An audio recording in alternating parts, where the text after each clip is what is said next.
दोस्तों, समय आपके जीवन में कितना मूल्यवान है, यह बात आप खुद जानते होंगे। जो समय बीत जाए उसे हम वापस नहीं ला सकते। समय में इतनी ताकत होती है जो रातों रात किसी को राजा भी बना देता है और किसी को भिखारी। अक्सर आपने लोगों के मुंह से सुना होगा कि हम किसी की कमाई नहीं खाते, हमारे भाग्य में जो लिखा होता है वही खाते हैं। लेकिन दोस्तों, क्या आपने कभी सोचा कि इस बात में कितनी सच्चाई है?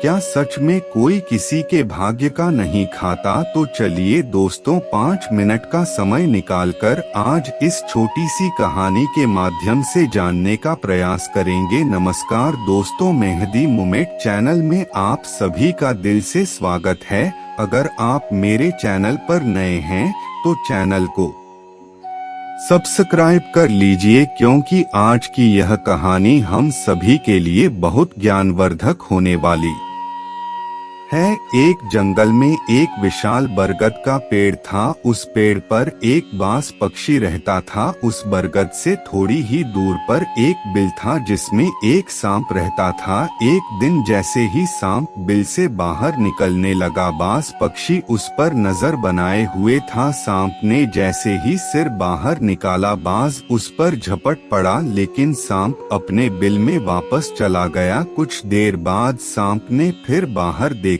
कि बाज वहीं है या चला गया है।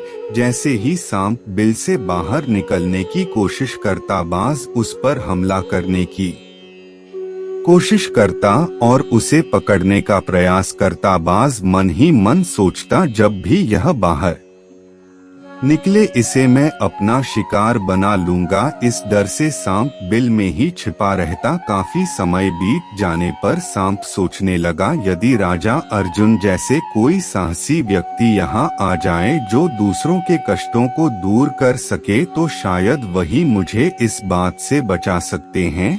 फिर वह राहगीरों से विनती करता, कृपया मेरी बात राजा अर्जुन तक पहुंचा दीजिए या मुझे उनसे मिला दीजिए, मैं आप सबका आजीवन आभारी रहूंगा। एक दिन राजा अर्जुन, जो अपने साहस और दया के लिए प्रसिद्ध थे, वे जंगल में से गुजर रहे थे। सांप ने जब राह की आहट सुनी तो बिल के अंदर से ही पुकारा, कोई मुझे राजा अर्जुन से मिला दे, मैं उसका जीवन भर एहसानमंद रहूंगा। राजा अर्जुन ने यह आवाज सुनी और पूछा, भाई तुम्हें अर्जुन से क्या काम है? सांप ने उत्तर दिया, राजा अर्जुन दूसरों के कष्टों को दूर करते हैं, कृपया मुझे इस बात से छुटकारा दिला दीजिए। राजा अर्जुन ने सहमति देते हुए कहा, तुम कहो तो मैं तुम्हें इस जंगल से दूर ले चलूं। सांप ने निवेदन किया, जब आप मुझे दूर ले जाएंगे तो बाज हमें देख लेगा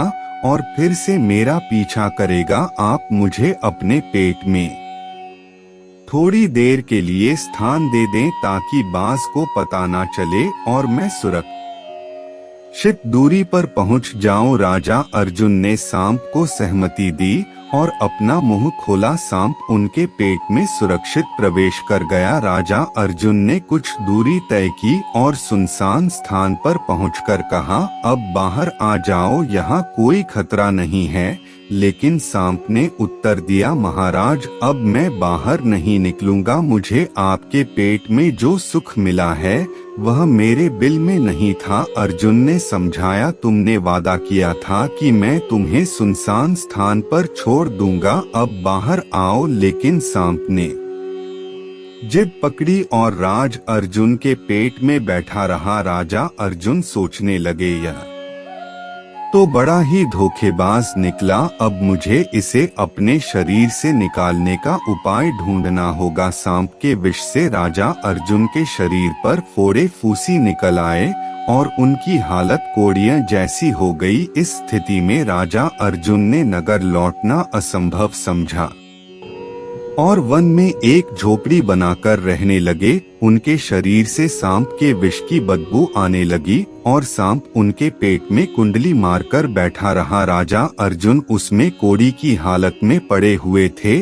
उस वन के पास एक नगर था। उस नगर के महाराजा थे प्रेमचंद महाराज। प्रेमचंद की 3 पुत्रियां थी। राजा प्रेमचंद बड़ा अहंकारी और अभिमानी राजा था। एक दिन उसने अपनी तीनों बेटियों से पूछा, बताओ बेटियों, तुम किसके भाग्य का खाती हो? उनमें से 2 बेटियां तो राजा के डर से कहती हैं, पिताजी हम तो आपके भाग्य का ही खाते हैं। परंतु उनमें से एक, जिसका नाम सुरेखा था, अपने पिता प्रेमचंद से कहती है, नहीं पिताजी, मैं किसी के भाग्य का नहीं खाती हूँ, मैं तो केवल अपने ही भाग्य का खाती हूँ। बेटी की बात सुनकर राजा को बहुत क्रोध आया और उसने तुरंत नाई और महात्मा को बुलाया। राजा ने नाई और महात्मा से कहा, मेरी इन दोनों बेटियों का रिश्ता तो किसी राजा के यहाँ कर दो और इस बड़ी बेटी का विवाह किसी कोढ़ी या अपंग व्यक्ति से कर दो। राजा का आदेश पाकर नाई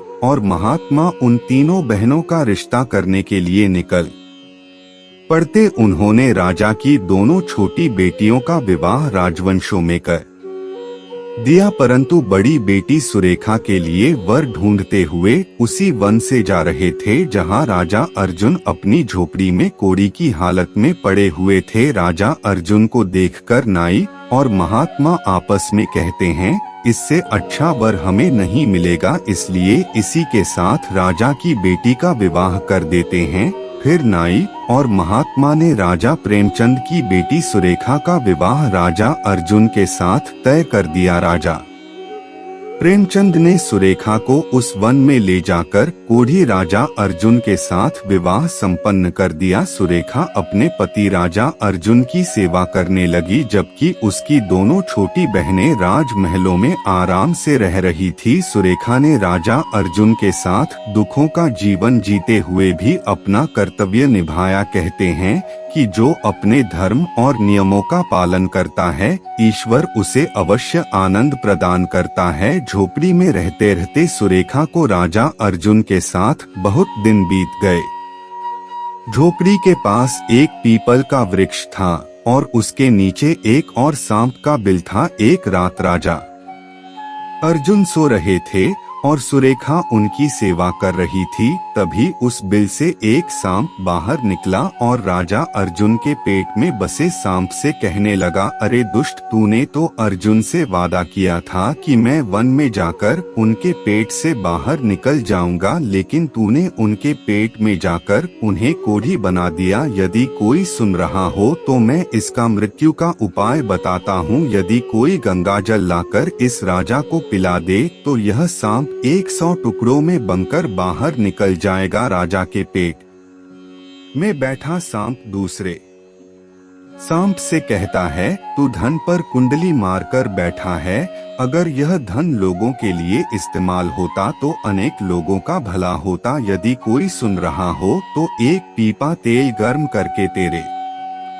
बिल में डाल दे तो तू वही नष्ट हो जाएगा और अपार संपत्ति प्राप्त होगी। सुरेखा उन बातों को ध्यान से सुन रही थी। उसने सोचा कि यह कोई और नहीं बल्कि राजा अर्जुन है और उनके पेट में एक सांप बैठा हुआ है, जिस कारण महाराज के शरीर से कोढ़ निकल रहा था। तब वह बेचारी सुरेखा एक महात्मा के आश्रम पर पहुंची और उन साधु से अनुरोध करती है, महात्मा मुझे एक गिलास गंगाजल की आवश्यकता है। महात्मा ने कहा, बेटी तुम कौन हो और गंगाजल का क्या करोगी? सुरेखा कहती है, हे मुनिवर, मैं राजा प्रेमचंद की बेटी सुरेखा हूँ और मेरे पति के लिए मुझे दवा के रूप में गंगाजल चाहिए। महात्मा ने उसे एक गिलास गंगाजल दे दिया। अब सुरेखा गंगाजल लेकर जल्दी ही राजा अर्जुन के पास पहुँची और उनसे कहने लगी, महाराज यह दवाई है आपके कोढ़ को ठीक करने के लिए, आप इसे ग्रहण कीजिए। राजा अर्जुन ने वह गंगाजल पिया और जैसे ही उन्होंने गंगाजल का पान किया, उनके पेट में बैठे सांप के 100 टुकड़े हो गए। वह सांप पेट में ही नष्ट हो गया और धीरे धीरे राजा अर्जुन के शरीर से मल के रास्ते बाहर निकल आया। इसके बाद राजा का कोढ़ भी धीरे धीरे ठीक होने लगा और कुछ ही दिनों में वे पूर्ण रूप से स्वस्थ हो गए। फिर एक दिन सुरेखा राज अर्जुन से कहने लगी है, महाराज मैं एक स्त्री हूँ इसलिए नगर नहीं जा सकती, आप नगर में जाइए और एक तेल का पीपा लेकर आइए। फिर राजा अर्जुन ने पूछा, सुरेखा उस तेल का तुम क्या करोगी? सुरेखा ने कहती है, महाराज आप पहले तेल का पीपा लेकर आइए, फिर मैं आपको बताऊंगी। सुरेखा की बात सुनकर राजा अर्जुन बाजार में गए और वहां से एक तेल का पीपा लेकर लौटे। इसके बाद सुरेखा ने आग जलाई और उस आग पर तेल को गर्म किया। फिर गर्म तेल को उस सांप के बिल में डाल दिया। जैसे ही उस बिल में वह गर्म तेल डाला गया, वैसे ही उस बिल में सांप की मृत्यु हो गई। तब सुरेखा राजा अर्जुन से कहने लगी, महाराज अब इस स्थान को खो दिए। जब राजा अर्जुन ने उस स्थान की खुदाई की तो वहां से अपार धन संपत्ति निकली। फिर सुरेखा ने कहा, महाराज देखिए, मैं जानती हूँ कि आप जय नरेश राजा अर्जुन है, परंतु मेरे पिता ने मेरा अपमान किया था और मुझे एक कोढ़ी को सौंप दिया था, परंतु मैं अपने भाग्य का खाती हूँ, इसलिए इसी स्थान पर मेरे पिता के महल से भी सुंदर महल बनना चाहिए। राजा अर्जुन ने कहा, सुरेखा तुम कैसी बातें कर रही हो? हम नरेश हैं, भला यहाँ महल क्यों बनाएंगे? चलो उज्जैन नगर को चलते हैं। परंतु राजा अर्जुन के कहने पर भी सुरेखा नहीं मानी और तब राजा अर्जुन ने उस वन में एक शानदार महल का निर्माण करवाया। इस संसार में सबसे बलवान समय हो है